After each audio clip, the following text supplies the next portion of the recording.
Kelsey Taylor here. I finally got this camera going, except like the moment I pressed record on this one, the batteries went dead, I guess, so I switched to new ones. So hopefully I won't have any technical problems. Very happy this is working again. I don't know what happened. And anyway, welcome to another video where I talk about my favorite Nostalgia Critic episodes. I'm going to be talking about 5 from the second season. Now, if you watched my last video of that, you would know that I'm going to be talking about all my favorite Nostalgia Critic episodes per season, up until, I would say up until, like, I don't know, the current season, the season before the current one. You know, something like that. Like, just some videos that we're going to be, like, you know, putting out over time, since there's so many seasons with so many episodes. So I don't know if I'll count this like as a top 5s, but it's still going to be in the Nostalgia Critic playlist. You can check that out, some Nostalgia Critic related videos I've made on my channel. So again, I'm going to be talking about 5 favorite episodes from the season 2, and I do have some honorable mentions. Like 5 of them. They could have been top 10, but there's some that could have made the list, but they're not like my top favorites. One of them is kind of except like I kind of forgot if it's even in the episode list, like the episode guide. But anyway, the honorable mentions are the Nicktoons episode, his review of Ernest Saves Christmas, Page Master, Tank Girl, and the Teenage Mutant Ninja Turtles Coming Out of Their Shells tour, which he reviewed with the Angry Vegan Nerd, which, by the way, is one of my favorite NC videos, just to point out, but I don't know if I would count this as a episode like Nostalgia Critic episodes, because it wasn't listed, unless I forgot, but I just want to mention that, because that's one of my favorite videos he's done with the nerd, and I like it a lot, and it's pretty funny. Alright, let's get to the 5 main Nostalgia Critic episodes. Starting off with, of course, number 5. But a cop notifies him that there's no Michael Jacksoning in these parts and is forced to write a ticket. It's because I'm black, isn't it? You're black?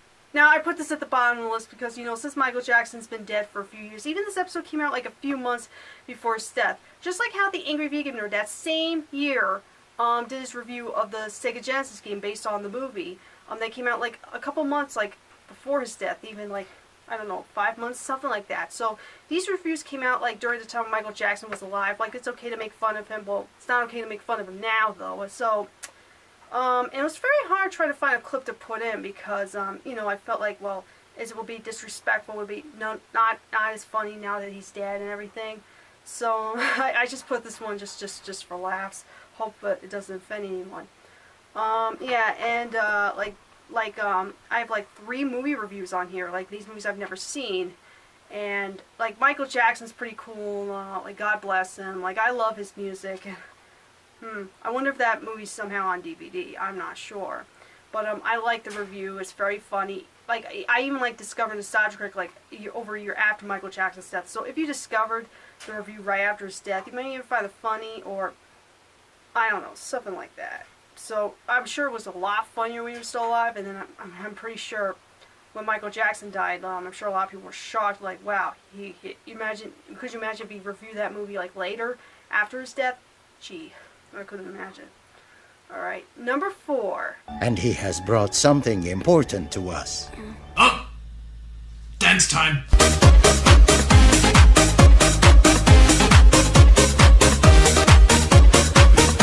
My favorite Nostalgia Critic moment from season 2, like one of my favorite moments. That one's definitely funny, and I never even heard of this movie before until I saw his review. A very funny review. I love his Johnny Depp impression, which I really love to see him do more at some point. Like maybe if he review one of the Pirates of the Caribbean movies, he can, you know, dress up as Jack Sparrow. That would be really funny for him to see. A lot of funny moments, especially you know. Ongoing joke I believe he used a few times. It was a life, that, and yeah, I don't have that much to say. It looks like it could have been a pretty good movie for fun. I don't know. Never heard of it. Who knows, it'd be boring, but pretty stupid. So I'm not sure. Words of Virtue. Never heard of it? Well, you can thank Nostalgia Critic that you heard of it now. Alright, number 3. There's so much generosity, there is no way to contain it. But enough of that. That's enough of that. For God's sakes, at least play something else! Stop! Now this is one of his old versus new episodes. This one's Willy Wonka versus Charlie and the Chocolate Factory.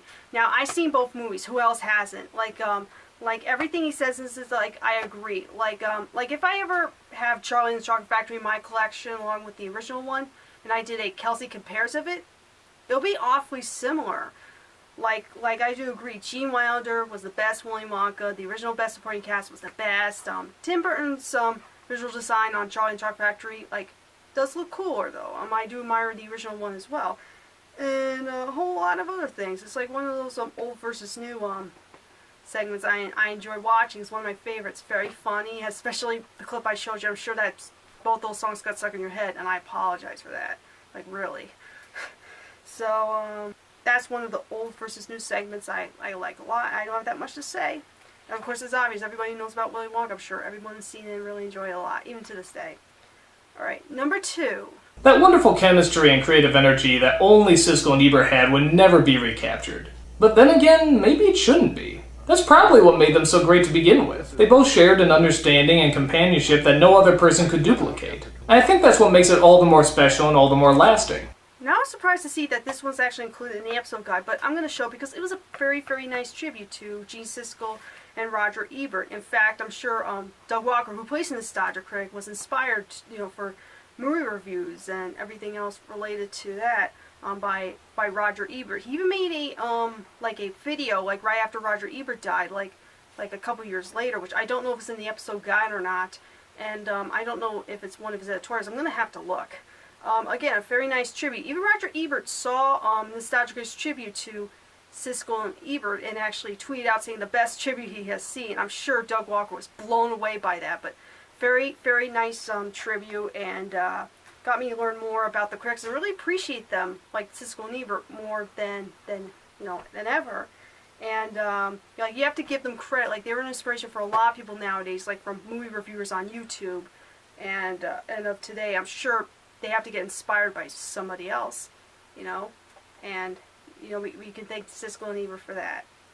Okay, now my number 1 favorite Nostalgia Critic episode from season 2 is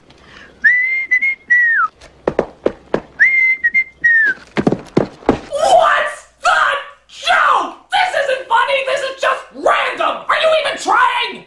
Now that movie looks dumb. I mean, gee, but it makes for a very funny review by the Nostalgia Critic, and he did put this out. This is the review I watch a lot of funny jokes, and like really bad humor on a movie turned into a great review, very hilarious, a lot of jokes you can make fun of, and I really couldn't figure out which clip I just put this in there. It's like, damn, I can't imagine a movie being made like this nowadays. I really not the way it was. And they had a lot of stars in that movie. A lot of people, like from Bruce Willis to that guy from Seinfeld, to Dan Aykroyd, Reba McEntire, John Ritter. Jeez, I'm sure nobody put that movie on their resumes later. And it also stars Elijah Wood we would later know him from Lord of the Rings. And if this was his film debut, then geez, I'm glad he got into better movies, because wow, I don't know. I was watching this review with a friend one time, and he's like, "Oh, shut it off," because he couldn't handle the movie at all.